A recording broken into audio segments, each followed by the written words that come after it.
Doctor? Doctor. It's been a while. Yeah, Well, since we recorded. it has been. But, you know, as these things work out, we don't just record every day. We're not Yeah. Joe Rogan, we're not that lucky. Yeah. Let's just go to the studio where I have my gym, shoot some bows and arrows, and then we'll fucking record some shit. Yeah, and my firearm shooting range in the back. And I don't have to edit or do any of the shit. I mean, pay we can people. do that shit out here. We could. Neighbors might get pissed, but... There's no backstop. But Fence.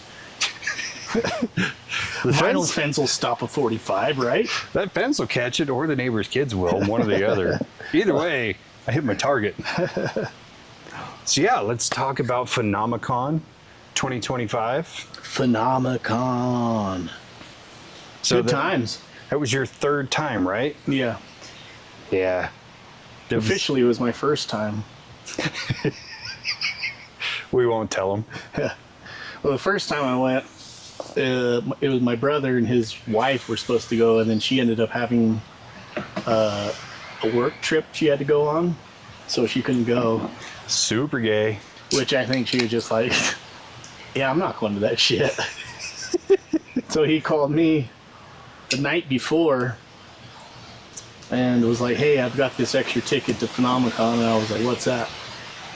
You know, Skinwalker Ranch and Bigfoot shit. And I was like, tight, dude. Yeah, I'm off.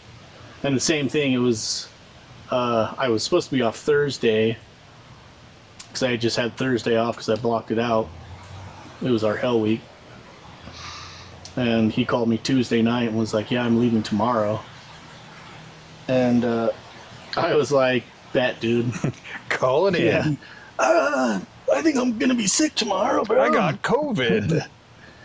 So I went on her ticket.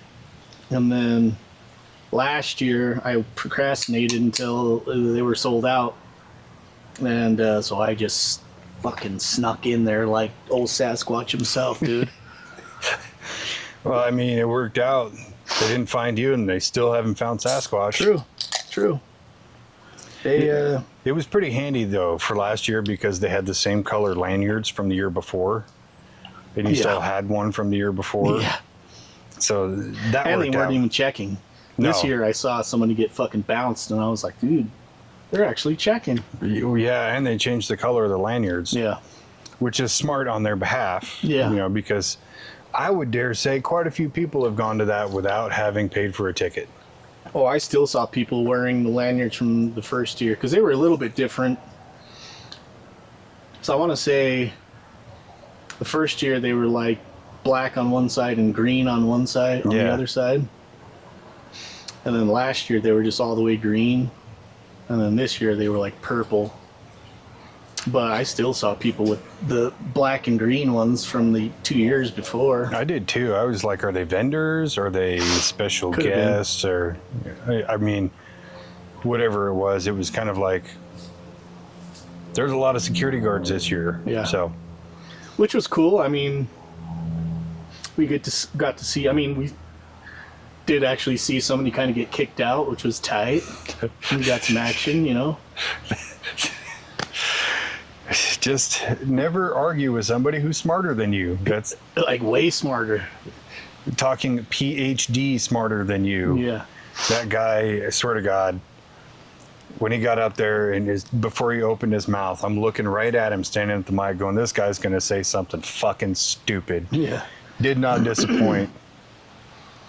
Just want to say I love everybody with, you know, everybody's out here opening their third eye and Their pineal gland. opening their pineal gland. Come on, bro. Let's leave that shit for another day. Let's go to Spirit Con or something like that. Well, what was even Conscious fun, Con. We should just start our own Conscious Ooh. Con. I dig that. Actually, they already have one. It's in Vegas. But it's actually called PsychCon or something like that. But it's like mostly research on psychedelics. And they have a bunch of vendors. Just listen right now. You can hear Chewy getting an erection. What? That's the sound of Chewie's erection. It sounds like blowing leaves. It's pretty interesting. Yeah, that guy, I don't even think that guy had a fucking question. I think he was just up there to talk. Yeah. I can't remember if he asked a question or not. I know he made some pretty bold statements about the moon landing. Yeah, moon landing. He went right from pineal gland into moon landing.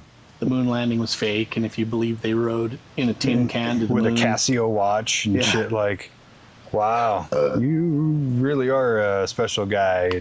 I mean, we had our episode on the moon, and there is a lot of questionable shit about the moon. For sure. I definitely do believe I want to say this was my opinion then, too, was that I believe that we went to the moon, but the video feed might have been faked. Yeah, I pretty sure that was what we came to with that, and it really felt good when Travis Taylor kind of confirmed that he had the same theory. Yeah. That yes, he believed there was some wonky stuff with the video footage and all that, but 100% believes we went there. And he himself even stated the one fact, like, you can look through a telescope and see, you know, the flag and the landers and everything that are still sitting there. Like, how did those get up there if we didn't go? Unless we live in a simulation. The moon is fake also, dude. It's just a projection. It's a hologram, so they just inserted those into the hologram.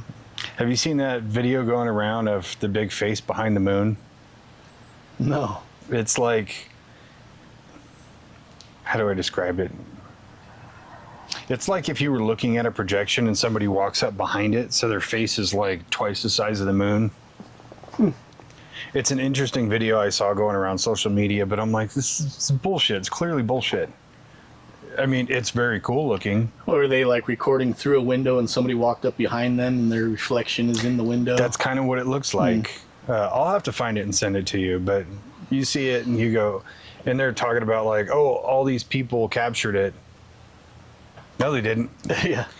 Then why is it only 2 angles of the same video? And they're from the same spot. Yeah, they're probably uploaded from the same IP address, which is also has a registered Adobe account. Did you see that on TikTok? Yeah, it's one of those stupid channels where they find like one thing and they latch onto it and try to make it bigger than it really is. Yeah. Which is fun and entertaining. That's all it is. It's bullshit. Yeah, just say this is for entertainment purpose, because there's a lot of fucking stupid people out there that believe any and everything.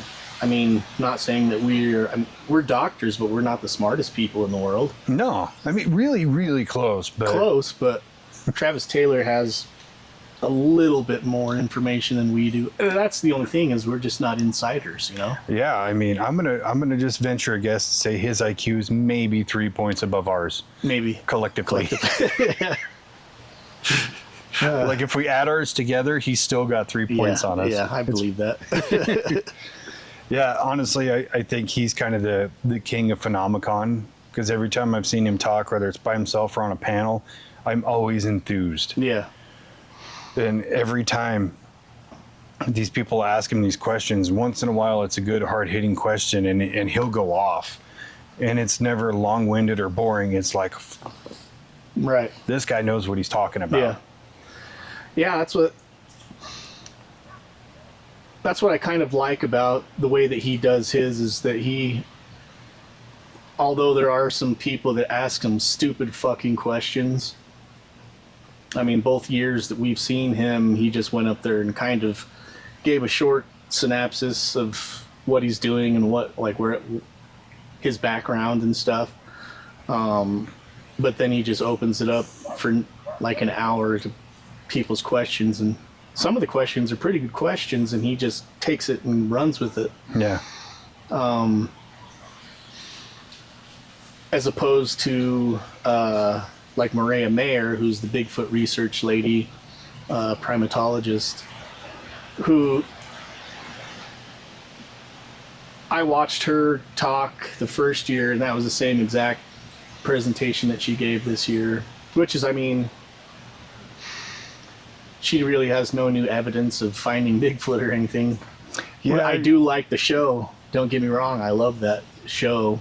I've watched every single season, every episode, but I found her panel was good. It was very entertaining, very informative, even though it was out of place for Phenomecon. Yeah. Because it's like, you know, these panels are 90 minutes, and there's probably only like 4 or 5 mentions of Bigfoot in the panel itself.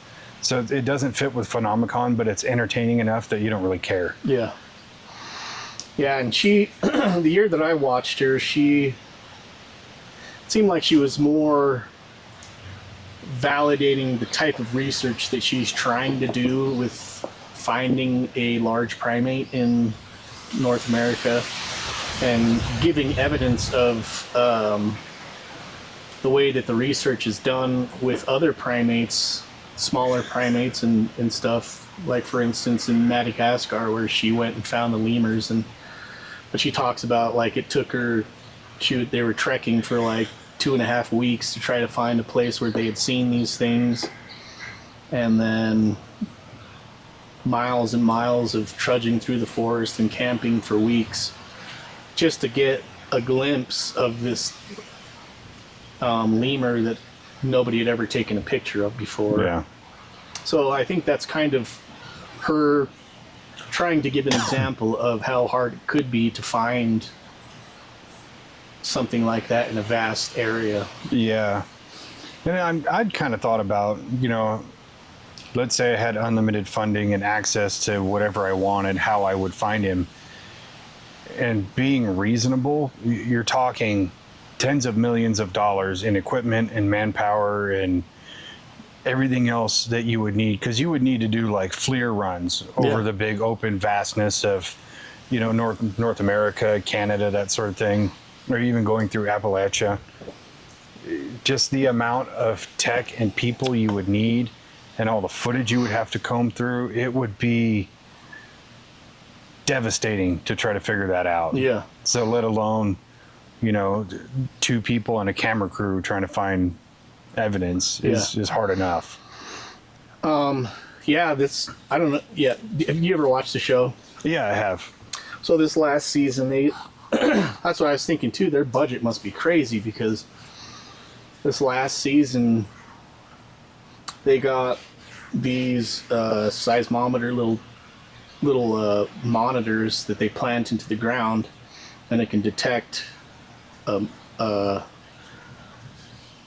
animal walking through a certain area, and they can tell whether it's something on 4 legs or something on 2 legs.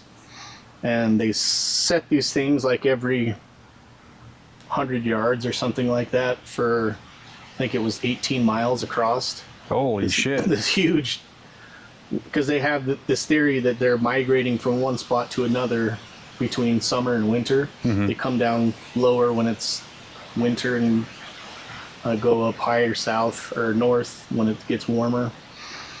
And this one area is kind of a choke point where they have to go through, where it's still wilderness in Washington. And there's like all these sightings of Bigfoot or Sasquatch in that area. And so they have this like 18-mile long grid of these seismic detectors. Multiple like FLIR trail cams and shit like that, and infrared trail cams. And then they have a system that if something detects movement, it'll start recording and then like send out a drone. So it like detects movement and then sends out a drone to go film what it's looking at. So I just like, all of that equipment's got to be fucking super expensive, even just to rent, if that's what they're doing. Yeah, I mean, it's funny because I was looking up how to build one of those very rudimentary seismic devices, but the version I was looking at was more like it'll have an LED light to see if it's moving or not. That's not counting any kind of wireless connectivity or even daisy chaining them together or whatever. Like, the most basic version you can build is going to cost you around $20 or $30. So taking that amount of them and multiply it by the lowest amount is still a shitload of money. Yeah. And then those trail cams are not cheap. No. You know, you're talking minimum $300-400, and that's for the most basic model. Yeah. Versus if they have flare capabilities or high-tech IR, which most of them are IR, but the upgraded better versions, you know, they're at $1,500-2,000. That's a lot of fucking money. Yeah, I think they had even a system that was a live feed LiDAR 3D mapping. So they put them up in the trees and around their camp, so they could see anything that moved would set off, like start recording the camera, and then it would map everything out in 3D. That's awesome. Like, it's a pretty cool system, but I can't imagine how much that shit costs. Yeah, even if you got it on loan. Yeah. Or if you paid specialists to come out and have them set it up and do all the work. Yeah. Like Skinwalker Ranch does. Like a lot of the equipment and stuff belongs to the people they bring onto the ranch. I kind of wonder if they just do that, like, hey, we have this problem. We think that you might have some equipment that might help. We're not going to pay you, but you're going to be on TV. I'm sure they pay them probably what their regular rate is, like the drilling crew that's out there. Yeah. You know, they get paid. Well, the company gets a contract and then they pay their employees hourly. Yeah. But I'm sure the network probably kicks something down to them too, in some way or another. Yeah.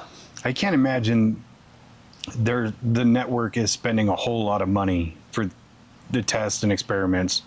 I genuinely believe a lot of that comes out of Brandon Fugel's pocket. Probably.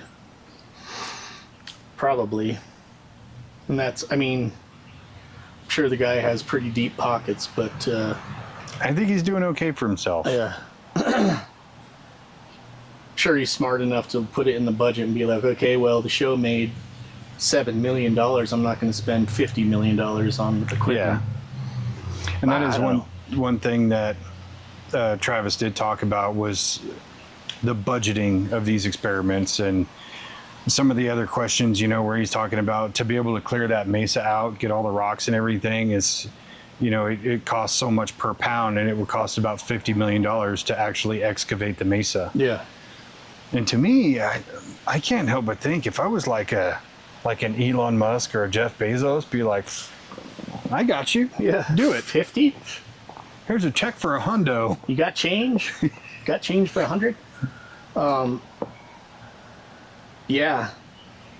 Which, I mean, kind of leads into what we were talking about at Phenomecon, was where they record for like 10 weeks or something in the summertime.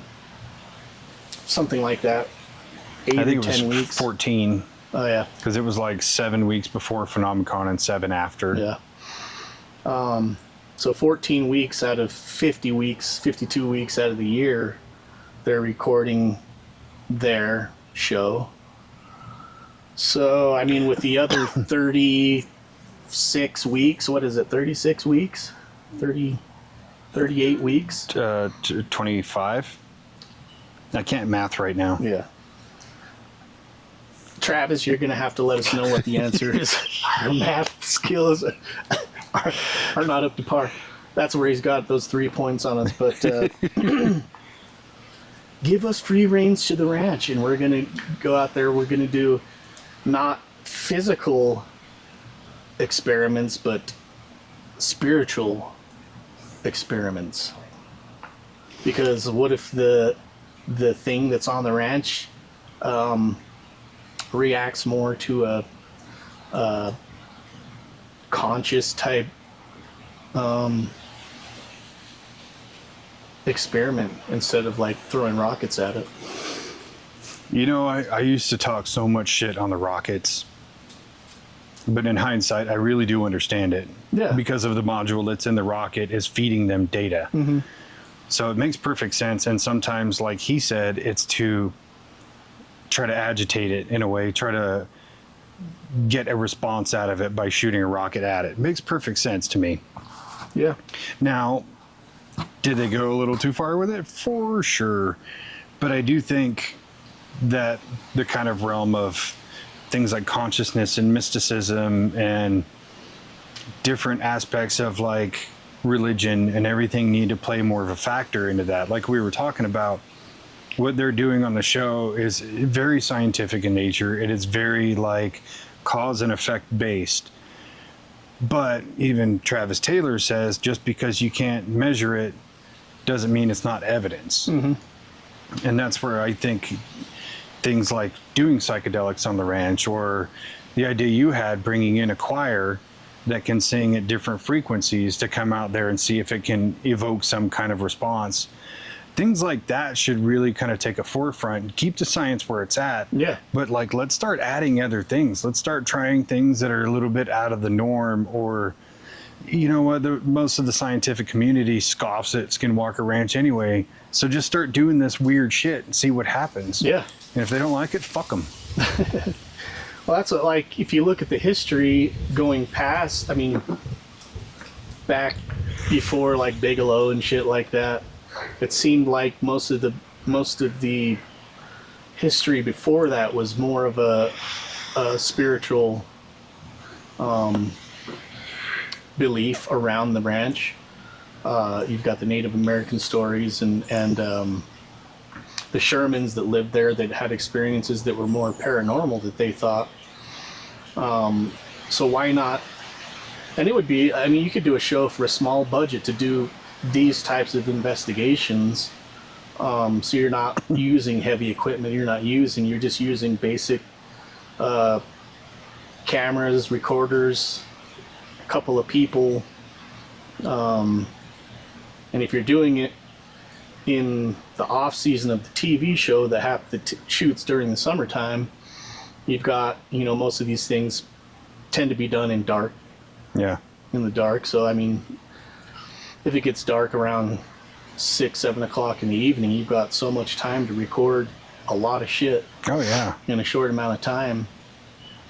And you wouldn't have to deal with, you know, timelines of logistics like getting the drill out there at a certain time and different drones and shit like that. You just have a small crew running these kind of rudimentary experiments, but have a different aim.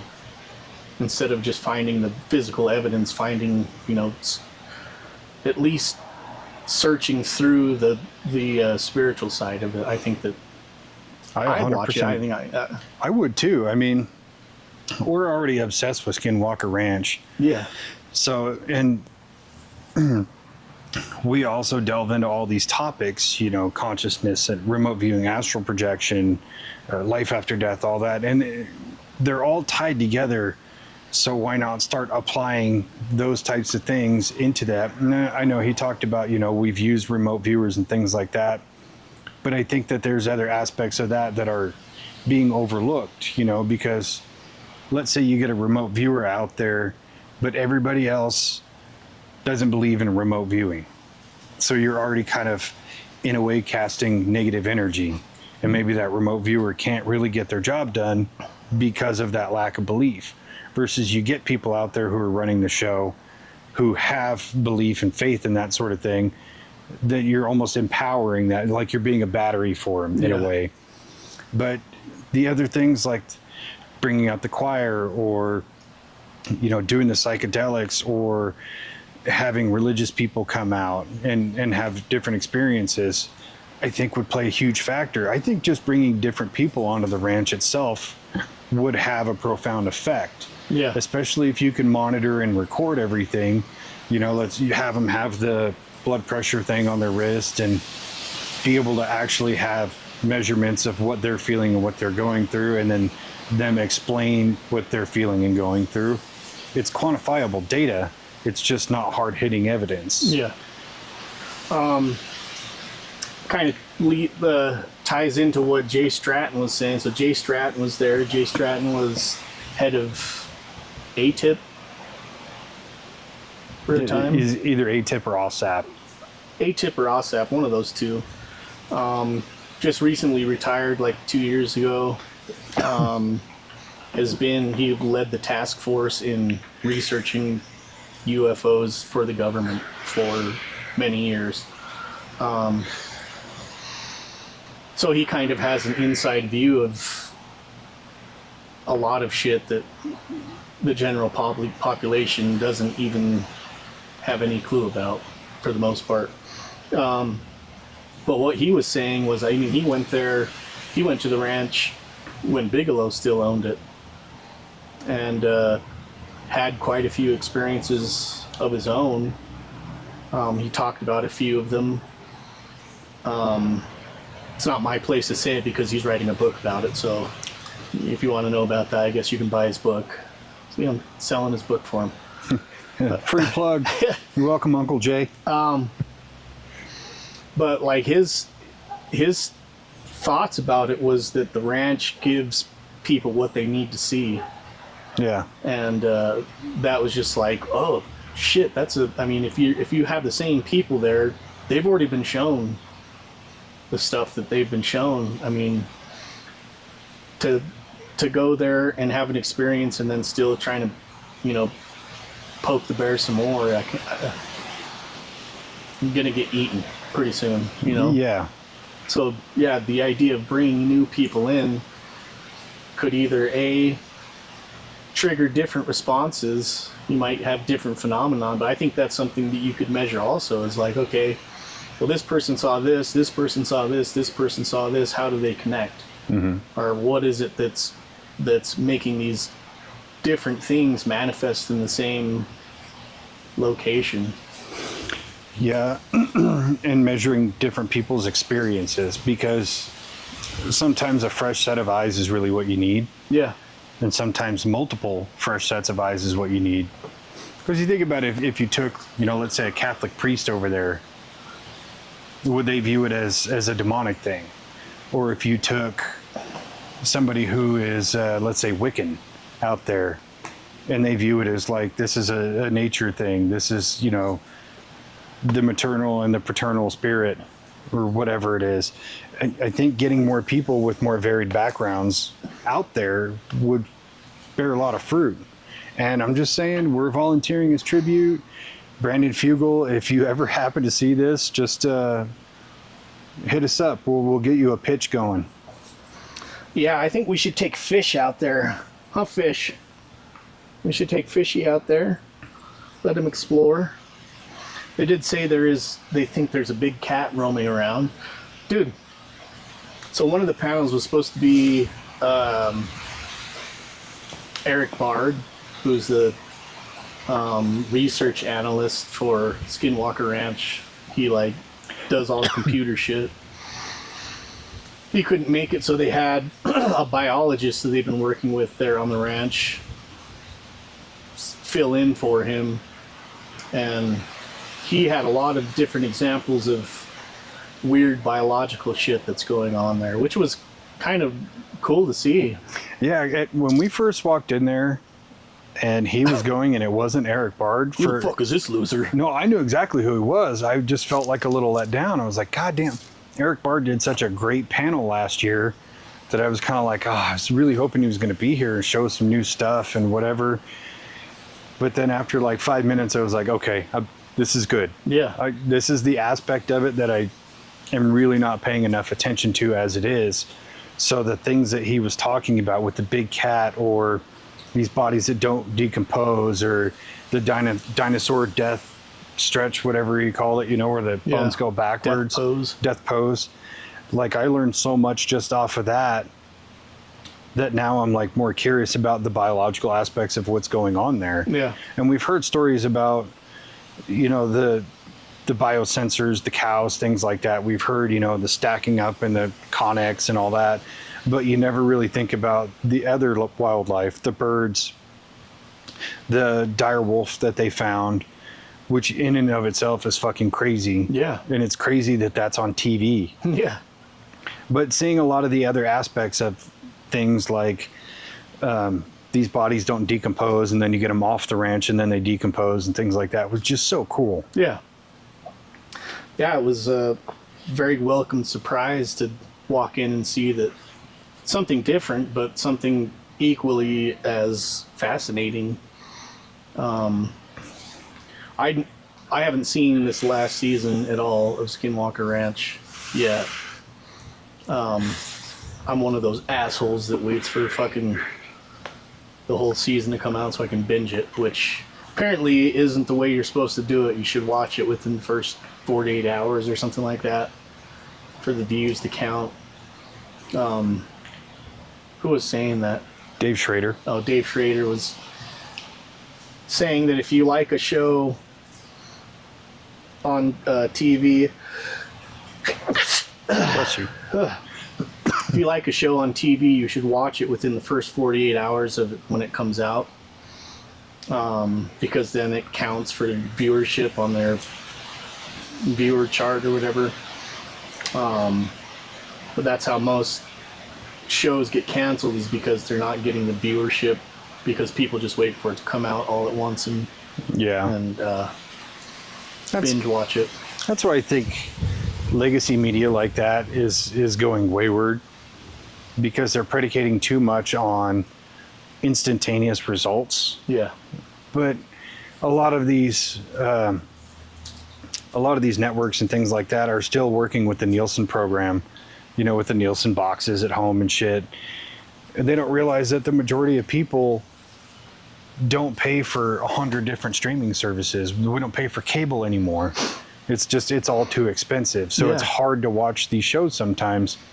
And that's where I think YouTube is kind of the platform of the future, where it doesn't matter if you drop a video right now and it only gets 100 views today, but by the end of a year, you've got 2 million views. They predicate theirs on that, not on what you get in that 48 hours. Like, you have this narrow window. And they also don't take into account that a lot of people work weird shifts. Yeah. I'm sorry, I can't be home at 6 p.m. every night to watch a show. Right. That's just the way it is. So it is sad to see that good shows are going to get canceled because of these very simple factors that they're not taking into account. Yeah. Now, if they would release that whole series, even if they're going to do it in 1 week increments, let's say there's 10 episodes, 10 weeks, so 2.5 months, and then go another month after that and go, holy shit, viewership for this was just phenomenal after it was all done. Mm-hmm. People wanted to watch it, they just couldn't. Yeah. Yeah, it's there hasn't been a show on TV that I've been like, I have to watch that as it comes out for a long time. Especially now that like most of the stuff is on streaming platforms. That's how I watch it, because I won't, like, when we're working and stuff, I hardly watch anything on TV, really. Yeah. And then when I'm off, I'll like watch something for a few hours in a row. So like 3 or 4 episodes of something in one day. So it's like, I don't really have the time to do that every single day. So no, you can't expect people to do that all the time. No, I mean, older people you can, but I'm not retired. I got a long ways to go. Yeah. Yeah. So one of the panels I really enjoyed this year was the Holzer Files. And I had never even heard of the Holzer Files. Well, I think I had seen it on there and I checked it out for a minute.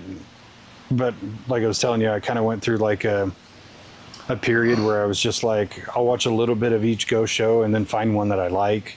And it didn't really work out because there's so many ghost hunting shows that are just fucking terrible. Yeah. And I hate to say that, because it's, those people are doing what they love and somebody is watching it, which is why they keep going. But there's so many of them that are they're either formulaic, they're the same shit you've seen over and over, or the personalities in there are just not jiving with me. Mm-hmm.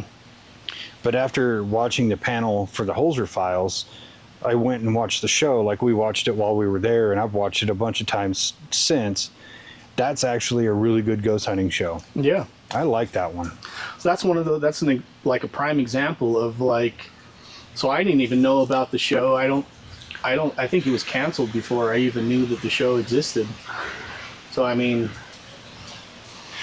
it's one of those things where they got 2 seasons. I think there's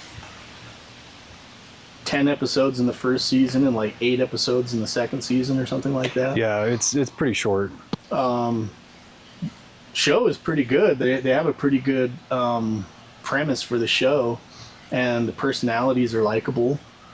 Although they are a bit different in real life, which I would like to see. I would kind of like to see their actual personalities on the show. I think it's weird that they actually have like characters for these people to play on these shows.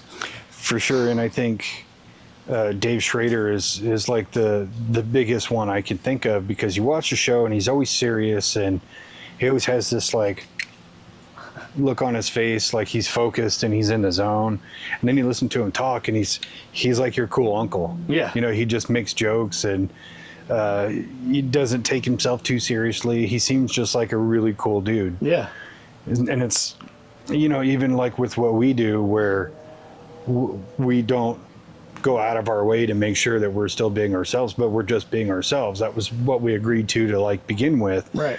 But it's like, if you'd have put that in there, you'd add just another layer, you know, have that comedy in there. Yeah. It doesn't have to be serious and dire all the time. Right. And I think Cindy Kaza is kind of the same person that she is on the show. She's just in a more elevated sense of what she's doing, but I don't think she just has a whole different personality. But then the other guy, what's his name? Casey? I've watched the show fucking 10 times since I've been home. No. And I still... What is his name? Sorry, man. Jamie? No. What was that? Yeah, what was that? No need to apologize. Siri. Huh. Seriously? That was weird. Yeah. Did it say that you don't need to apologize? Yeah. I did say sorry, dude. Huh. That's right. Okay. That was weird because my hand was like this. So I'm touching my phone, but not the buttons. So, okay. I'll accept that. Ghost activity in my phone. Yeah. But yeah, even him, his personality is a little bit different from real life to the show. But he's also kind of like... he's kind of like the bitch of the show in a way. They make him go in all the dirty, dark places, and he's there by himself, and he gets scared and he acts scared. You know, it's not a facade that he's putting on. He's just also in a heightened sense of what's going on. Yeah, he's definitely the Aaron of the group. Yeah, that's what I was trying to think of. Aaron, you're getting locked in this barn today. This is a haunted butt plug. Sorry, Aaron. Aaron, stand up for yourself, man. Tell him, no, fuck you. You're going in there. I'm going to the nerve center.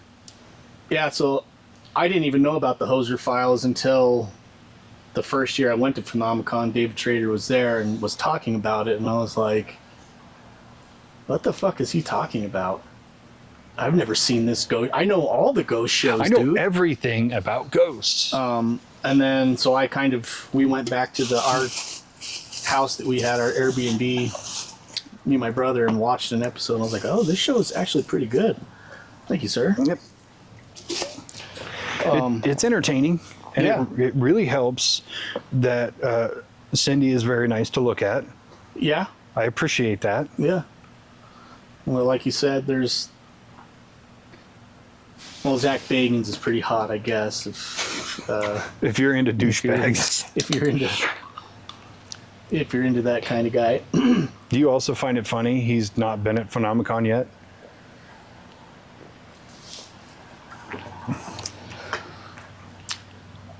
I don't know. Well, they've been doing this thing for, I think this is the 5th year they've done it.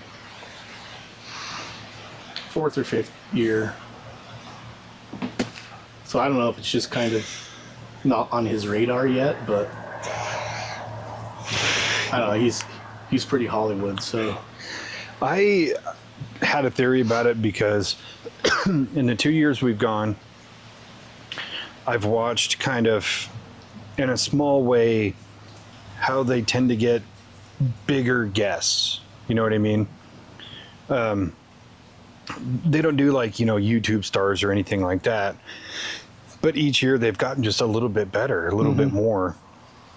I mean, they added Giorgio Tsoukalos to the panels this year, and that's a big get for people. And For sure. And you had more people from Ancient Aliens. You had William Henry, and all these guys where it's like the people that are coming on are more and more important people within those fields, but you still don't see people like Zach Bagans or Stephen Greer. You don't see the YouTube ghost hunting celebrities or people like that. And it got me thinking that there's a good chance that a lot of the guests that are on there, because these are all serious people, they're all, experts, they're all very well versed in what they do. They probably see some of these other people as grifters and are like, no. Yeah, and I'm sure they get paid for this, like coming to appear For sure. 3 days, but I would think that most of them are pretty not hurting for money for the most part.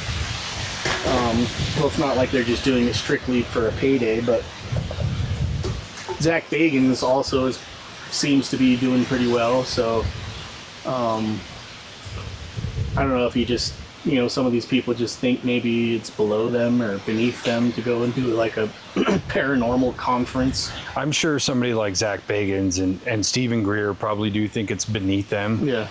But at the same time, I kind of feel like the people who run Phenomecon have the integrity to say we don't want these people.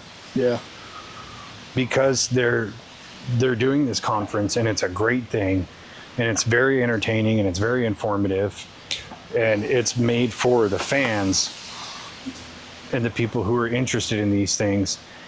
And those of us that are fans and are interested, we're not interested in the bullshitters. Yeah. We don't want to hear lies and stories and nonsense. Yeah. We want truth and facts. Yeah, that's one thing that I do appreciate about the Hosier Files being a paranormal show is, I mean, what's his name? Oh, we're going to have to look up his name and say what it is. But he kind of has that overreaction, but it seems genuine when he like freaks out if something happens, as opposed to like Ghost Hunters or like Twin Paranormal or some of these other shows that you see where they're just super animated about shit. Shane. Sorry, Shane. No need to apologize. You're a great part of the show. It's nothing personal. We just blank shit out sometimes. Yeah. I don't know if you've seen the last clip, but I can't remember people's names. But yeah, I mean, he kind of adds that, like David Schrader was talking about, you've got the psychic who is used to the shit, the paranormal investigator who's like a seasoned vet so he doesn't get rattled by shit, and then you have just the common guy that is pretty new to the field, and he's kind of like the viewer would be in that situation for the most part, which it's an interesting dynamic. And I really appreciate that aspect of it too, where no matter what aspect you look at paranormal investigation from, there's somebody you can relate to. Yeah. You have Dave, who's kind of the historian, the kind of like leader of the group, the seasoned vet, like you call him. Cindy is the medium. She just comes in and just does her part and that's it. And then, the John Everyman character that everybody can relate to. And it's the reactions he has are completely genuine and they're super relatable. Yeah. Because you put anybody in a situation where there's paranormal activity, they're going to act like that. I don't care how fucking tough they are, how cool they are, what they've been through. Unless it's a bunch of other paranormal shit, they're going to react that same way. Right. Shit, there's times that we've had experiences and the few times we've gone out and you kind of like have that fight or flight reflex of like, oh shit, what is that? Yeah. I think we just control it better. Yeah. Because we have this purpose of this is why we're here. Yeah. And we get that like rush of adrenaline, but for the most part, I start laughing like, did that really happen? What was that? Yeah. And so I kind of giggle. I'm sure something like fucking bit me or scratched me or something like that, I might have a different reaction, but Yeah, you get that heart palpitation. You're like, hold on, Yeah. I gotta see what that was. Hold on, this tickles, dude. Keep doing it. Let's see, what other panel did we watch while we were there? The Ancient Aliens panel. So we watched William Henry, which was, I mean, he was the second guy that we watched, and it was kind of hard because it just kind of was boring. Not so much boring, it was interesting, but I was just having a hard time. Like, Kara was like doing this the whole time. So I almost had to hold her head up and like, you're embarrassing me in front of William Henry. He's looking right at us. There's 400 people here, and he's zeroing in on you. No, there was a few people that were fucking nodding I was off. nodding on that one, and like you said, it was interesting, but I think what he was talking about was kind of outside of my wheelhouse. So it was hard for me to stay connected. And then there were some things that he was talking about where in my mind I'm going, that's a stretch, or that requires some mental gymnastics to put that together. Yeah. And I'm not trying to discredit him. He's very knowledgeable. He's a very intelligent guy. But I think I was just having trouble relating. Yeah. And maybe that's just our ignorance to what he's talking about. Agreed. Not saying he's wrong. No, yeah. I mean, he was talking about something super specific that it seemed like it needed a lot of backstory to it. And if you're not caught up on a lot of this stuff that he's already talking about, then you might be lost. And I was able to follow a lot of what he was talking about, but he was moving so fast through the information to get to the point of the story that it was just like, wait, what was that? What was that? So I am kind of glad that you bought that The thumb drive? the thumb drive recording, so I'd like to go back and try to re-listen to his talk so I can try to better understand what he's talking about. Yeah, and that was definitely a deciding factor in buying it, was because I know there was things that I was missing, and even at times where it felt like he's grabbing this thread and he's grabbing this thread, fucking bringing them together, tie them real quick so they stay together, and it could have just been me and my attention span at the moment. Yeah. But there is a lot of things that he was talking about that I have very little knowledge of, like basically anything that had to do with Egypt, I would kind of get lost on. Because Egypt has such a long history, we've only been taught this much. Yeah. And you only come across this much so often. And it seems like the parts that we have been taught about are fucking lies. lies. They're bullshit. So, I mean, he's stating a lot of the things that he's talking about, as talking about Egypt, you get lost because you're like, wait, what? Yeah. What? That's what?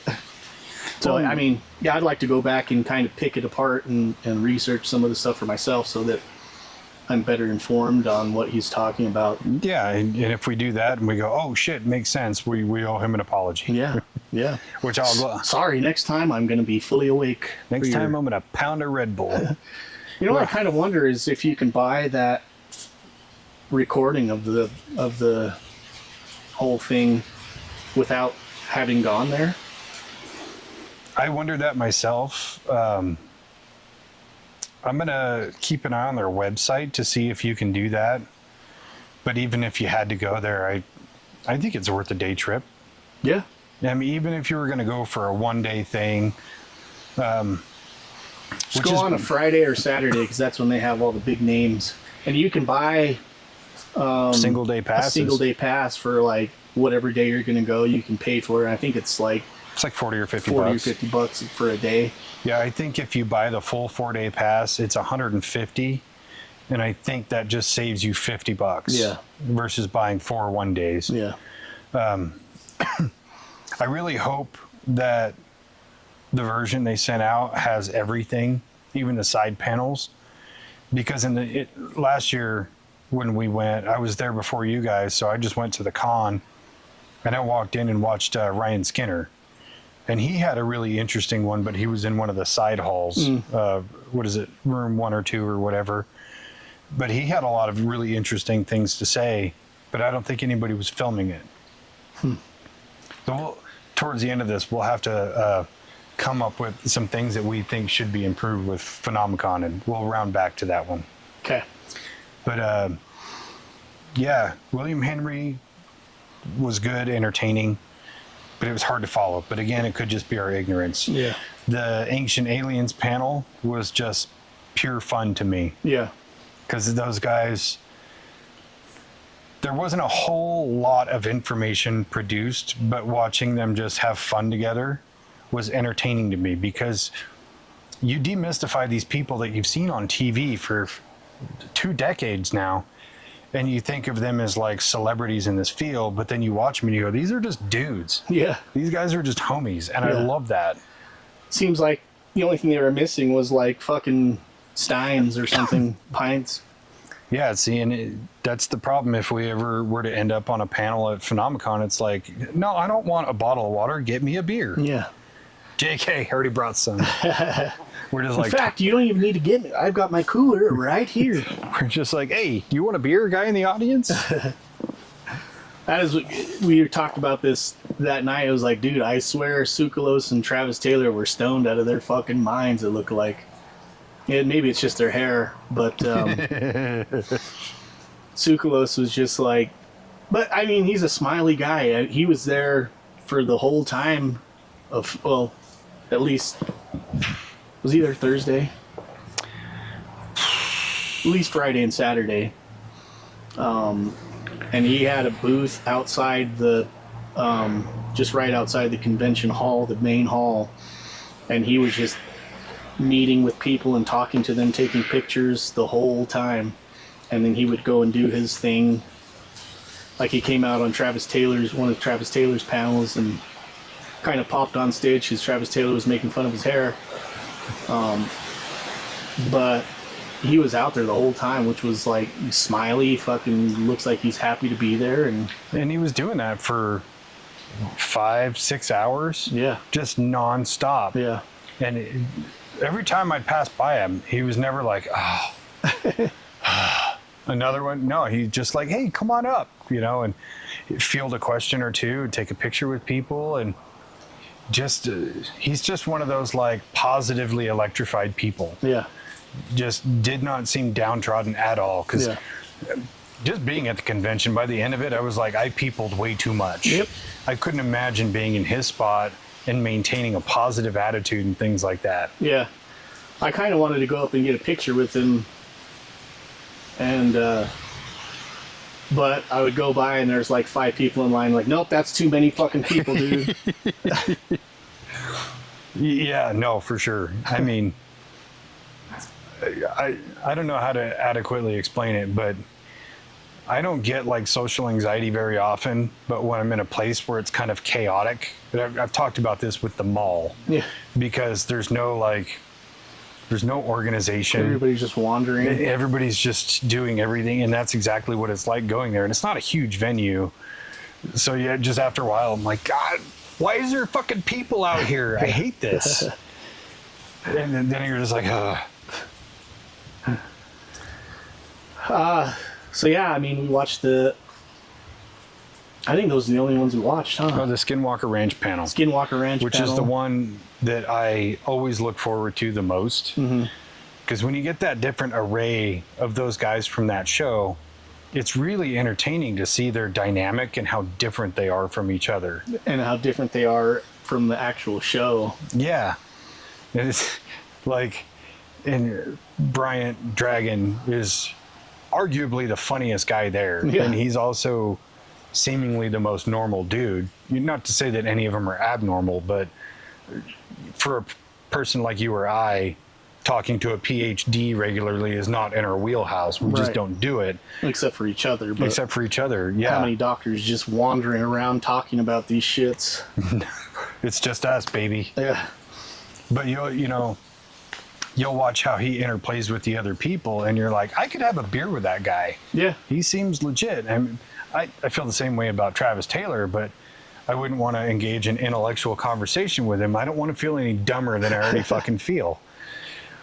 But it is interesting, and then hearing their different stories and things like that, you know, the stuff that you don't see on the show, the stuff that you don't hear about in the podcasts and things like that that these people are on, is always really entertaining to me, even if it's just the small, tiny little stuff that happened, like, oh, I was standing there and my shoes just came untied. It was super weird, you know. Those things actually intrigue me. Yeah. Because, you know, with the ranch, you have all these different points of interest. Yes, you have the bubble, triangle, sphere, egg, whatever it is being called today. And then you have the paranormal aspect. Then you have the biological aspect. You have the direwolf thing. You have technology manipulations happening. What's going on in the mesa? Archaeological shit. Archaeological, UAPs, so on and so forth. Like, there's so many different points of interest that there's never enough information. Yeah. So even the little things matter, because it's all part of the same painting. Yeah, it's always, that's the biggest draw for me to that panel, is just watching them interact with each other in a real setting, and to see the different aspects of their personalities, which can, you know, they all kind of went through and talked about their most memorable experience they've had on the ranch, and some of them On had the like ranch. on the ranch. Some of them had some really intriguing things, and then some of them were kind of funny stories, and then some of them were more serious. Like, I wasn't expecting Caleb to get so emotional when he was giving his, Yeah. which was like, oh wow, this guy's a actual, not a robot. What they call him, a giant ginger Sasquatch? Yeah, the ginger 'Cause Sasquatch. he looks like a big fucking dude. Yeah, he's got to be like 6'2", 6'3", easy 260, dude. Fucking brick shithouse, dude. Like, if we have to take him, you're gonna have to go for the legs, and I'll jump on his shoulders. And, 10-4. and there's still space for another person in the middle. We're gonna need a third doctor. Maybe Andrew I was about to say, on where's the Andrew? hilltop. Andrew's like, I got it. Impact. Yeah, that was a fun panel. Even last year when they did, when Travis was running late for his panel, and you had Thomas and Dragon and Eric come out and just shooting shit for like 15, 20 minutes of that And panel. just make fun of Travis And Taylor. yeah, just talking shit on Travis is just like, it's endearing, Yeah. you know, like I said, because it demystifies these people as TV celebrities and just puts them in the stratosphere of being a normal ass person. Yeah. And we, you know, in our society today, we have a weird relationship with celebrities, to where we tend to think that they're above us, or they're unique or special or whatever. And it's not to say they're not. It's just we put them on this weird pedestal. Yeah. So to be able to just break that down and go, this is a guy in a field that I'm interested in, and he seems like a cool guy. Okay, I can keep watching. Yeah.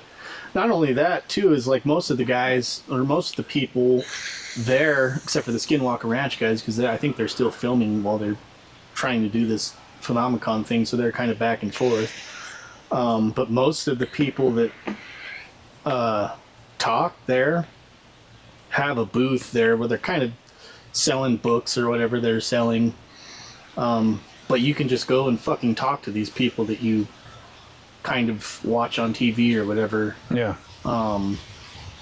They're just sitting there, like Nick Pope last year, after he gave his speech, he came down and sat. He was like sitting right kind of 2 rows next to us Yeah. and watching the other panels. So it's like, oh, it's just a regular guy that's interested in the shit, who has a little bit more in-depth experience into what we've been looking into for a long time. And he's not so arrogant to say, I have the answers. That's why he's watching somebody else's panel to see if he can learn something. Yeah. And I really appreciate that. Yeah. And you know, the little booths, you know, where these people have that you can go up and talk to them and buy their book or their headshot or whatever. Those are great. And as many times as I thought about going up and talking to some of these people, I'm like, what would I actually talk to them about? Yeah. I love your show. Anyways, how much is this book? Well, I mean, I don't really want to buy any of this stuff, but I just wanted to say hi. I don't know if you've seen my podcast, but it's called the Dave-inci Show. It's right here on my back. Look. This is actually one of the guys on the show. Those shirts are so awesome. I actually kind of regret not wearing mine. Like, fuck it, it's wrinkly. I don't care. Mine was wrinkly too, but I just stretched it out when I put it on, so the wrinkles stretched out. So yeah. So the Phenomecon was super cool. A blast in general. Side note to that, we stayed in the same Airbnb that we stayed in last year, where we had a few anomalous things happen. It's in Roosevelt, so it's 4 miles away from Skinwalker Ranch. Yeah, it's really close. I think last year when we left the Airbnb to go there, it took us like 15 minutes. Yeah. And like 7 minutes of that is the road from the highway. Yeah. Because you got to drive a little bit slower. It's still kind of residential. Mm-hmm. But yeah, it's I don't know about you or even Kara or the kids, but for me, just entering that area gives me some kind of weird feeling. And I know Scott's got his theory that whole basin is cursed, but I don't see it that way because I don't believe that the things that happen at Skinwalker Ranch or around it are evil or malevolent in some way. I think there's just some kind of weird energy about that place that I just tend to feel personally, and I don't think it's like I don't think it's like a pareidolia thing where I'm just hopped up because I'm in the area. It's genuinely something that I feel. An energy. Yeah, because once I leave, it's gone. Yeah. Hell, even when I get to Vernal, I don't feel it anymore. And they talk about that as the Skinwalker Ranch is kind of right in the bottom of that whole basin, Uinta Basin area.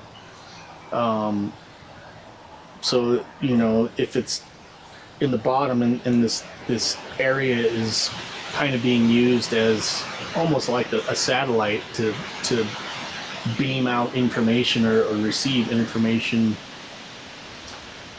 could that energy just be pooling down into one spot in the, you know, right on the mesa where Skinwalker Ranch is located?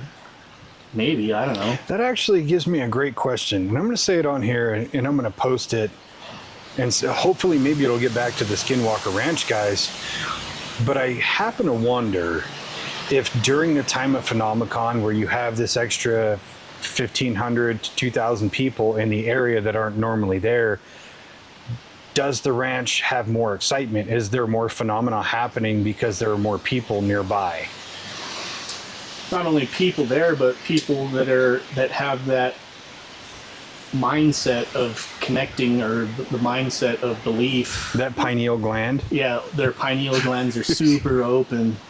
Just like a fucking... Anyways. So if anybody, you know, sees this and knows any of the Skinwalker Ranch guys, send it to them. I really need an answer. Just tag them. Just tag them. You know what? I will do that. Yeah. Yeah, that's an interesting question. Like I said, I believe they're still recording stuff during Phenomecon happening, or it would make sense that they were, because a lot of the producers and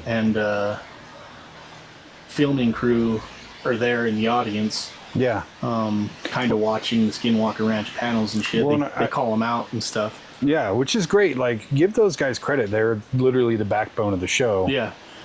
But I do like it that they take a break from the filming to go do Phenomecon, because both last year and this year, you get a little bit of a nugget of what's going on the ranch currently. Yeah. Where they'll tell you this little story of something that just recently happened that you're going to see it here at Phenomecon before it's on TV, if it's ever on TV. Yeah.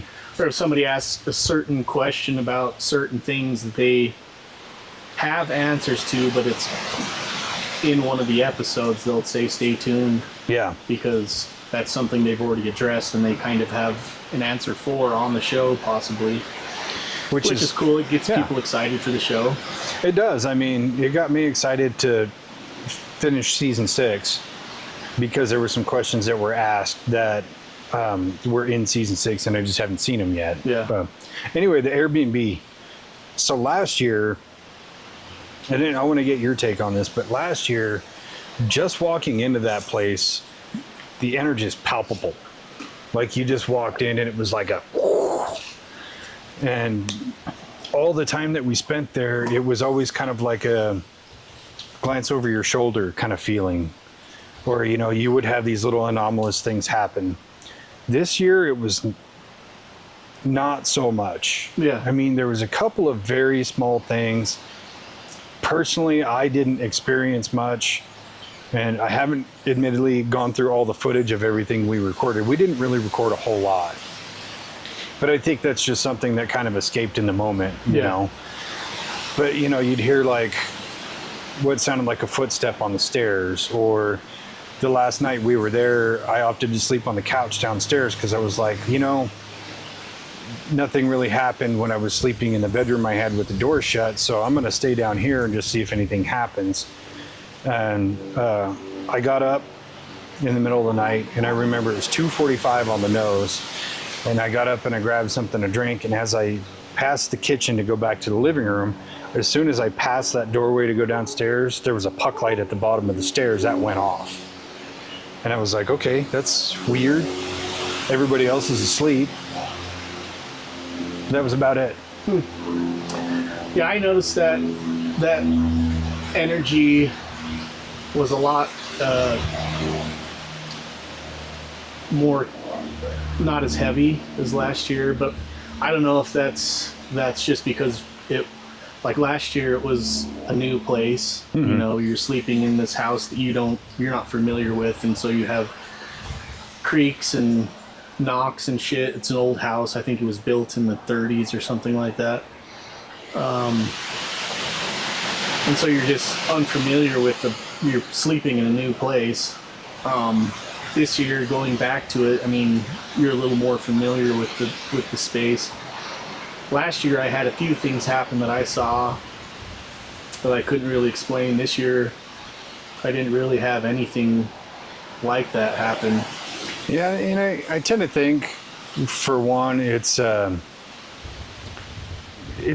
was almost like a reunion thing. Like if there's spirits there, they go, oh, I know these fucking people. Yeah. I don't have to try to spook them out or whatever. And then I also kind of wonder if maybe somebody did some kind of energy clearing, like a smudging or whatever, that maybe kind of washed it down. I don't know. There's a myriad of different things.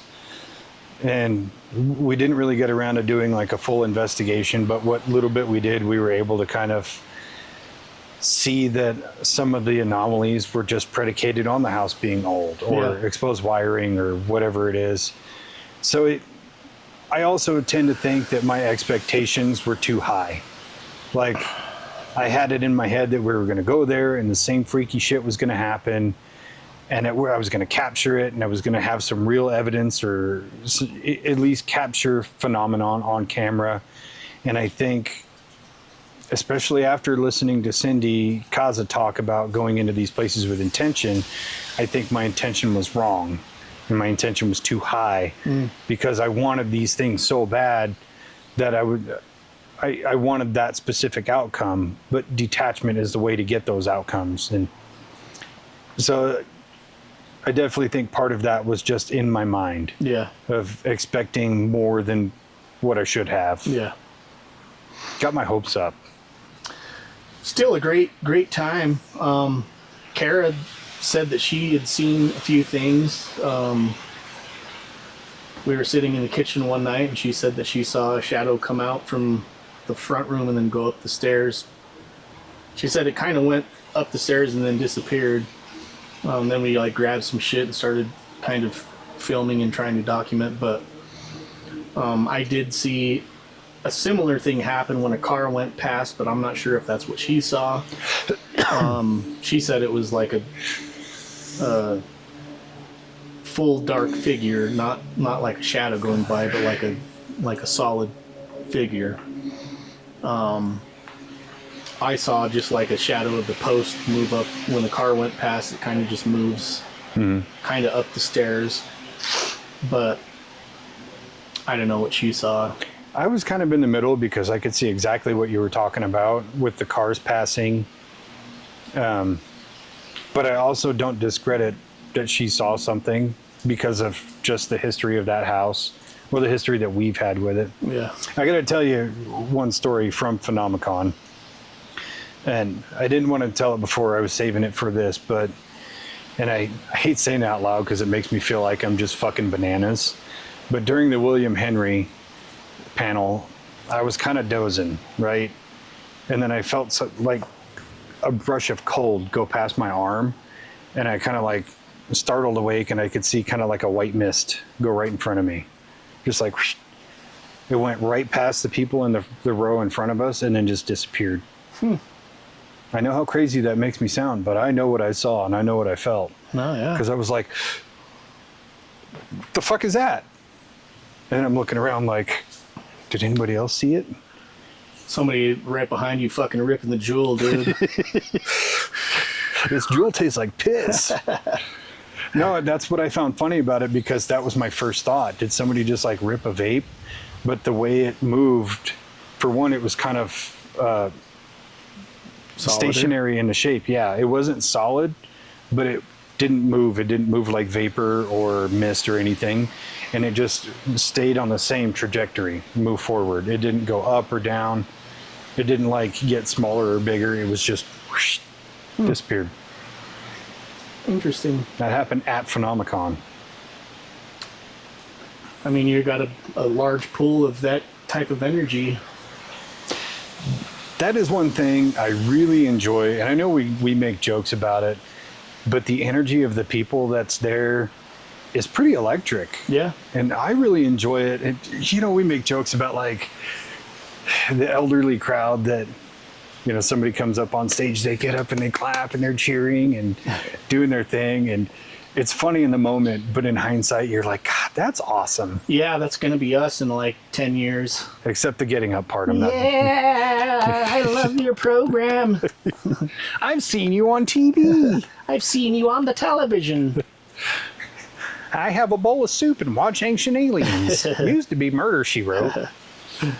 But it is great. No, yeah. There's a surprisingly small amount of kooks that go to those shows. I will say that the crowd this year was a little bit different. Just because it seemed, maybe it was just because we actually went on Saturday and Friday and Saturday for a large portion of the day, and got to witness a larger array of the crowd that was there. Yeah. Wednesday and Thursday have been slower days typically, and then Friday and Saturday a little busier. Yeah. But this year it seemed like Friday and Saturday there was a lot more, like a lot younger crowd. Yeah, I mean, I remember making a joke, there's not usually an abundance of young, attractive people at Phenomecon. And then Friday and Saturday roll around and just prove you wrong. Yeah. Because it really is like the people who are retired, and you know, this is like their hobby. They get to go on Wednesday and Thursday because they don't have to work anymore. Yeah. Which is great, but I want that for my future too. But some of the crowd aspect is the same. There's a lot of couples there, you know, and it's always endearing, you know, because these couples like share this shared interest in all these things, and they're, you know, sitting there rubbing each other's back and stuff. And I'm like, aw, I'm lonely. Don't do that shit in front of me. And like go out in the middle of it and go get a club sandwich somewhere. There's always one person who sits near you who's eating, and they're the most fucking obnoxious eater. No. I don't care about the eating. There was one lady during Travis Taylor's solo thing that was sitting kind of behind me. Does this wind not know we're doing a podcast? I don't know. Selfish. Fucking rude. But I swear she thought she was having a conversation with him, like everything that he would say. Oh yeah, that's right. I remember when, what are you, you know, he's not talking to you, right?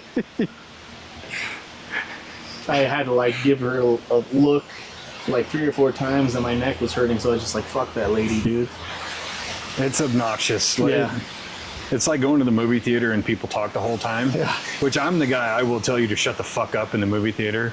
Shut the fuck up. But at Phenomecon, I have to show more restraint. Mainly because I'm wearing a shirt with the brand name on it. And I don't want them going online and hate speeching me for yelling at some 70-year-old woman. Shut the fuck up. Like, you yelled at that 70-year-old woman. She shouldn't have been talking.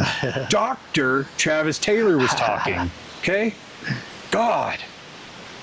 Or that one dude who's sitting there clicking his pen behind me.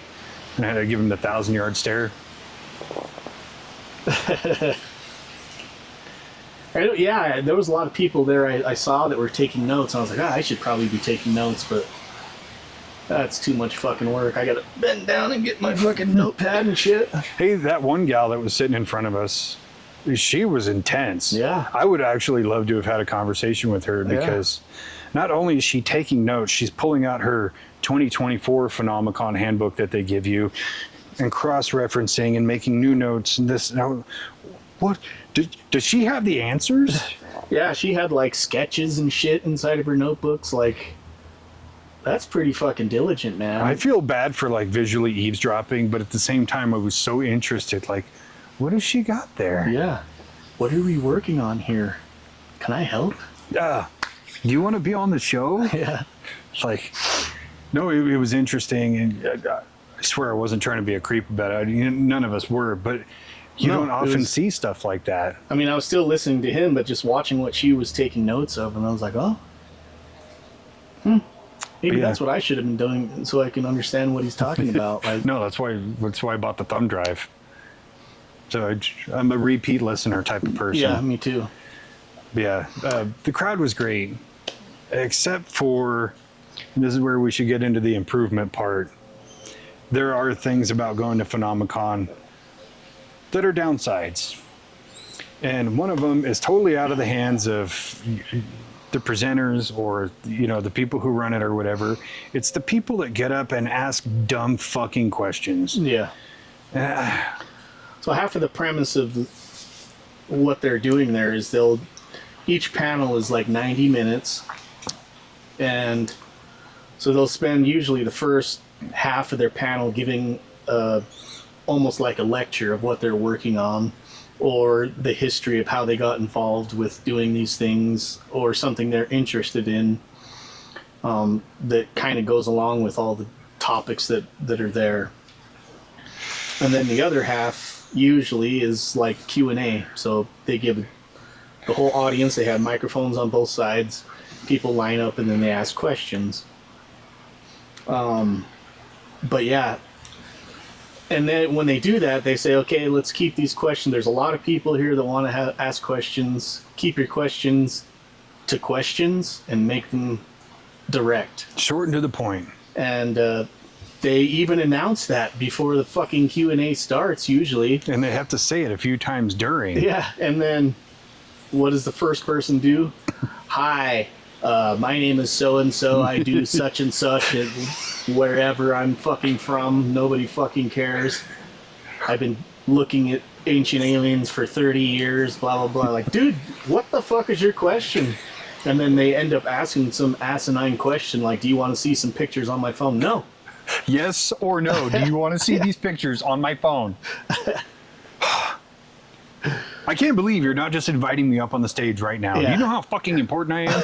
Should I be on the next episode or the one after that? Because yes or no. But yeah, it's very frustrating as an audience member to sit through these fucking idiots that ask the stupidest fucking questions. Or like the questions that get asked that have already been answered. Yeah. Or like, is there anything new with the direwolves? Like, did you not see the biologist presentation? Did you not hear them just talk about it like 2 minutes ago? Or the one fucking guy, the pineal gland guy, with the whole, I don't believe we went to space in a tin can with a Casio watch. Like, not even 10 minutes ago, Travis Taylor talked about how his dad was a master tool maker on the Apollo project that put people on the moon. Yeah. You really think he doesn't believe we landed on the moon? Wow. Yeah, to get up there, not even ask a question, and just make a statement about a fucking conspiracy theory to a double PhD fucking physicist that works on these things for a living. Like, are you stupid? I hope you love the taste of shoes because you just put your fucking foot in your mouth. Yeah. So, yeah, I think it was funny that everybody was kind of against him. The whole crowd just turned on him. Yeah, and it was funny too. The next day, I had seen, I think it's Northern Utah Paranormal on TikTok. They had posted a clip of Phenomecon, and I commented on it because it's cool to like join that community together, and outside of just Phenomecon. And they were like, "Did you see the guy who got kicked out?" And we kind of made some comments back and forth, but they were outside. And after they kicked him out, the guy was trying to talk to him about conspiracy theories and how the COVID vaccine is made out of cow pus and shit like that. And I'm like... So I had to look that up. Like, I was like, what is this? I never even heard about that. And apparently the rumor or conspiracy started because some of the first vaccines they ever made were... it was something in cow blood that they were looking at as an enzyme to fight bacteria, but that was like from 50 years ago or something like that. Had nothing to do with any of the COVID shots. Even though I think that the COVID shots were bullshit anyways, but that has nothing to do with it. I might have to edit that part out so we don't get this episode fucking blacklisted. Just fucking beep out the words that I'm saying. Just beep out COVID. Yeah. Yeah, super interesting. I did like, and I don't know why they didn't roll it out until the last panel there that we went to, where you could scan the QR code and ask a question. That was, to me, the way to go, because you remove all the "hi, my name is blah, blah, blah, blah, blah, blah, blah." You only have a limited characters. It's like Twitter. Yeah. You can only put so many words in there. I mean, granted, still people were putting in basic rudimentary questions, but some people's questions were actually good. But a lot of the times they'd look at it and go, blah, blah, blah. Okay, here's your answer. Boom, next one. And I think it would be way better to get away from the interpersonal mic thing and just do that. Yeah. But I also I would like to see them do that beforehand. You know how you have like half an hour between panels? Mm-hmm. Like put that up for that half an hour, and then all the questions are pre-posed. Put it on like a tablet so the guys at the panel can go, no. Okay, here's a good question. Yeah. Let's cut out the fat. Yeah. We want to hear good, interesting shit, not, what do you think about cow blood? Or do like a live feed, like almost like a Twitch stream, where if you do want to make comments, you can just comment as it's fucking scrolling, and then they can kind of look at that as it's going through and be like, hey chat, what's going on? Yeah. Almost like a live stream. See, I think that'd be cool. I just think the interpersonal microphone thing, it's just no longer conducive. Excuse me. As much as Phenomecon has grown, and as many people go there, and you'll see people line up as soon as the panel starts, and they got to stand there for an hour and maybe get their question in. Right. And like there's that one guy, he was always sitting next to the mic, and he would ask a question every single panel, sometimes twice, and his questions were not good. No, yeah, I mean, he's an old guy. He was chewing gum the whole time. Every single time he got up to the microphone, he was chewing on something. Yeah. And he would talk as slow as the fucking... He talks slower than me, dude. He talks slower than the DMV person in Zootopia. Yeah. Then maybe you could shoot a rocket. It's funny. Yeah, I just was pulling my hair out. I think the second or third time he got up to ask a question. I think there was a moment where, because we weren't like talking or communicating during these panels, where we both let out a collective sigh of like, but I think you were leaned forward and I was leaned back. And that was when I was like, oh, okay. I'm not just being an asshole here. Spence has got it too. I feel better. Did I tell you I went to pick up my daughter at school the other day, and there's a girl with a Phenomecon shirt and the alien glasses on? Really? Yeah, this was on Monday. So I was like, that's cool, you know? Yeah. You know, it is great to get your kids into that sort of thing. Like, just to get their interest going in different things. Yeah. Not to say you got to be interested in what I'm interested in. It's just like, hey, there's a whole universe of questions. Open up your mind. Open your pineal gland. That's why, I mean, I took so I got 2 tickets. One was for me and then for my wife. I think Friday we were going to go all day. Kara only wanted to go to one panel, Cindy Cause's panel, kind of later in the day. So I asked Izzy, she's 17, who was with us, and I was like, dude, you should come with us to these other ones in the morning. And I catch her watching like some space shit and some aliens type shows, and she likes the Y-Files, and so I thought she'd probably be interested in it. Which, if you don't like the Y-Files, you're an asshole. Yeah. And so I think that she wanted to go just because she didn't want to sit at the house all fucking day, but I don't think she was very interested in seeing what was there. But I think that after the fact, I think she really enjoyed it. Yeah. Yeah, because we were talking for a minute, and she's like, yeah, this is way more interesting than I thought it would be. Yeah. And I really think people probably have a lot of that perception of, I don't want to go listen to a bunch of conspiracy theorists and weird alien and paranormal people, but it's like when you actually listen to them, you get enthralled, even if you're not normally into those subjects. Yeah. Well, that's what I told her. I was like, hey, you want to come with us? So I woke her up because she was sleeping. I was like, hey, do you want to come with us? And she's like, yeah, I guess. She got ready, came down. I was eating breakfast, and she came down, and I was like, oh yeah, so these are the people we're going to go see this morning. One of them was Travis Taylor, the other one was supposed to be Eric Bard. I was like, they're scientists. She's like scientists or pseudoscientists? And I was like, well, I mean, Travis Taylor has 2 PhDs and a master's degree in astrophysics and optical fucking devices and shit like that. So, I mean, he's a scientist. Yeah. He studies real shit. And she's like, oh, okay. Eric Bard is too. Yeah. And then the biologist guy, he must have a doctorate. What's his name? Was it Matt Huffman? Hoffman? Yeah, something like that. Yeah.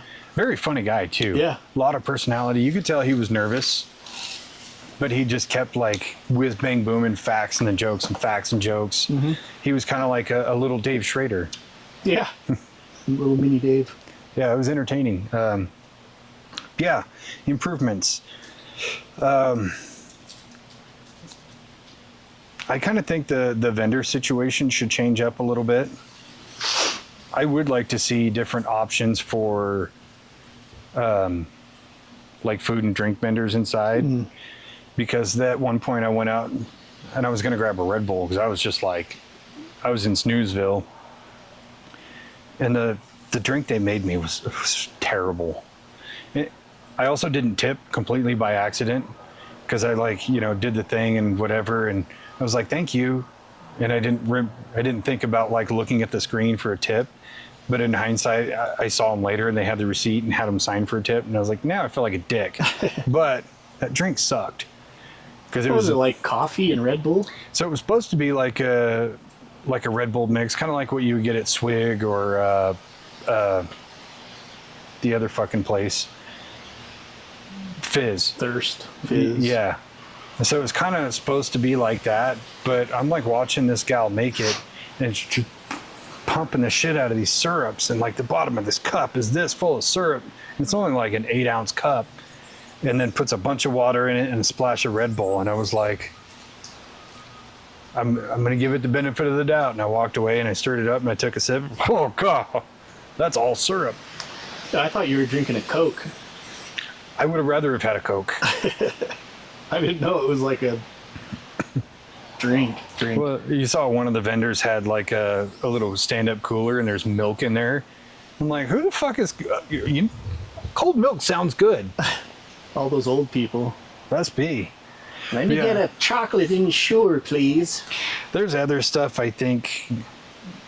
I get it, vendors are paying for a spot and they're trying to sell their product, but there's some stuff I don't think should be there. Like, why are we selling tattoos that have to get done off-site? Yeah. It's so backwards to me. I think one year, I don't know if it was last year or the year before, they were actually doing tattoos there. They were, which I could buy into that because people are getting, they have a board with all the pre-post tattoos you could get, and they're all pre-priced, so it's like an alien or a little Bigfoot or whatever. And yeah, people are sitting there getting inked. Like, okay, that's cool. I think they were even doing piercings too. Yeah. But some of the other ones, I kind of felt like you're just here to hawk topaz jewelry. I get this is your target demographic, but should you be in the main hall? Yeah. No. I just think that the merch should be tied to the topic. Yeah. You know what I mean? Yeah, there was a lot of weird shit there. And Kara tried to get a booth there, and it was mostly just because I wanted to see how much it would, like, what the booth fee was. Because if it was like, sometimes the booth fee will be cheaper than actually buying a ticket to the thing. I was like, get a booth, and we can just go to Phenomecon, make some money, a little bit of money, I don't know, and then fucking get in for free. That was my plan, but see, I think they kind of only let, it seemed like it was mostly like Locals. local vendors in, which I understand they're trying to make money for the county. I get that too. And as much as we talked about the getting a booth there, for the podcast bit of it, I think that we could just double down on that and sell fucking shirts too. Yeah. I don't know about like pricing on them, but it'd be cool, if you're doing like we talked about, you're sitting down and having people come up and tell their paranormal or UAP stories, that sort of thing. They're going to be interested, they're going to be vested, and then when they get up to leave, they're going to go, hey, let me buy a shirt. Yeah. Because I'm going to commemorate this. Like, I'm going to be on the internet, I told my story, I'm on this show, I'm going to buy this shirt as like a partial representative of that moment. Mm-hmm. And I really think that would just be a lot of fun to do. Yeah. And even, if there's the three of us there, we can even alternate on panels. Like, hey, you want to go see this panel, we'll maintain the booth, or you both want to go see this one, I'll stay at the booth, kind of thing. Yeah. We'd have a lot of fun with it. Yeah, I mean, we could do it pretty easily with shirts. Just have Kara bring the press, and then get a bunch of the DTF things, and then they can choose what shirt they want and then what design they want on it. And then that's press it way right cooler. There. Is it that portable? Yeah. Press is just like it's about this big. It's not screen printed, it's a press, but it would be like still a DTF transfer. Sounds like we got a plan. Yeah. But yeah, I think that half of the big draw for people, I think, to go even to watch these types of things is because most people have had something happen in their lives where they're maybe seen something in the sky they couldn't explain, or seen ghosts before. That's why they get into watching paranormal shows and stuff like that. And so a lot of people have personal experiences that draw them into these things, and then they go to the conventions, and a lot of it, I think that people just want to have an opportunity to tell their story. Yeah. And so I think that if we were able to do something like that and set up a booth and then like let people come give their experience, I think that it would be a really cool experience for a lot of people. I think so. And I mean, case in point with the questions where people get up there and my name is so-and-so and I seen this or I experienced this or whatever, and they predicate their question on that. Like, instead of having to crunch that down to like a 5-second question, you come sit down and talk to us for 10 minutes. Yeah. Tell us your whole experience. Let us ask some questions, things like that. Yeah. The hard part is just going to be like, Okay, you told your story. Okay, well, See Kara over there? well. Buy a shirt and see you around. see you on the internet. Bye. Yeah, I think it would just have to be like a predisposed conversation of, I'm going to put up a timer. This is how long we have. Other people want to tell their stories. If there's nobody there, you can go longer. Yeah. But, tell your story. We'll put it on the channel. You can share it with whomever you want. And then buy a shirt. Yeah. We talked about maybe even doing a side note thing with Phenomecon to like... They have, license to use the footage. Yeah, so, I mean, I think that would be pretty interesting too, because it's connected with these people who are doing this for a living, and so it might open an opportunity for these professional people to come and talk to these other people who have had, who knows, they might have had some fucking crazy shit happening at their house or in their lives or on their property or whatever. Yeah. That might open a doorway to have it come and be filmed and be on TV and shit like that. I think just think of the connections you would make with people talk about my house is haunted. I live in Salt Lake. Like, ooh, yeah. We have a thing for that. Really? Give me your address. How familiar are you with piss? With piss, paranormal investigation, super squad. The possibilities are endless, and I do think as another improvement, Phenomecon should delve a little bit more into content creators being able to add to the experience. Yeah. Granted, not everybody. You can make it a whole more interactive than it. I mean, it's pretty interactive where you can go and talk to all these people pretty much throughout the day, but like getting people to be able to tell their story and be part of the whole thing as opposed to being just an observer. Yeah.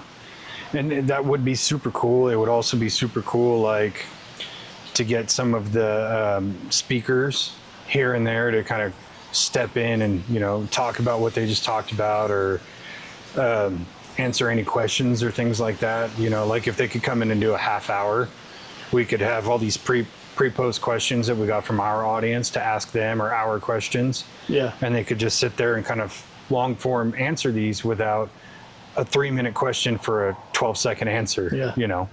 Or even think about this, like we do some like interviews of people that are, in the crowd or whatever.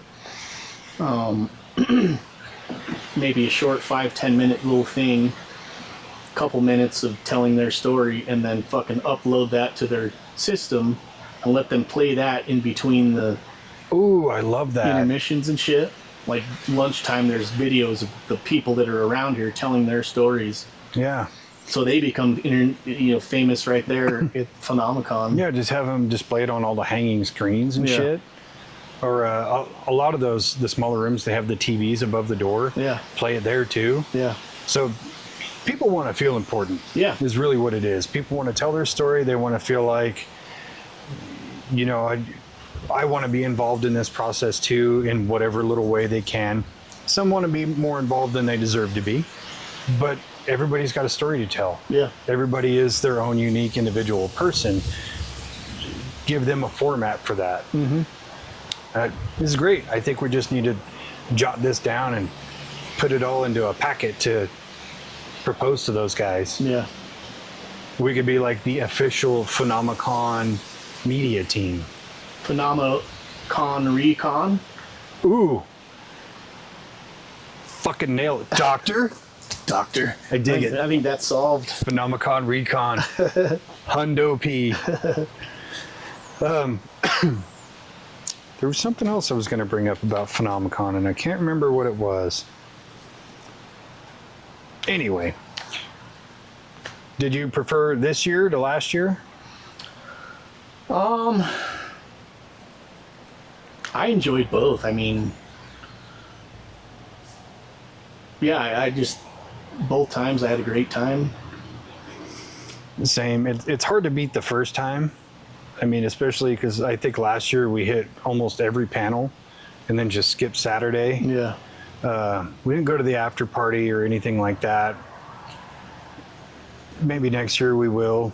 But again, you kind of get peopled out by the end of the day. Yeah. So it's difficult. But for running a booth, we got to do the whole thing. Yeah. But yeah, the first one was definitely my favorite, but that's because it's the first one. This year was still fun. We watched the panels we really wanted to go see. And I think that was better suited for this year because there were some panels I wasn't interested in. Still a great time. Lots of cool facts, information we didn't know. Lots of jokes, lots of fun. All around good time. Yeah. This will have to put some information together and submit it for next year. We're going to have to. Phenomecon Recon, you heard it here first. We'll see. May have to buy some new gear, but we're gonna make it happen. So I know we talked about it last year and we didn't materialize anything. This year, we're gonna have to work on it. Guess that's it. 10-4. That's it. Check out Phenomecon. For sure. If you live in northern Utah, go to Phenomecon. Yeah. I mean, $150 for 4 days of information of shit that you might be interested in it's worth it. It is worth it. Yeah, I can't wait to go next year. Me too. With that said, Doctor, Doctor. pull it there. Okay, I love you. Bye-bye. Goodbye.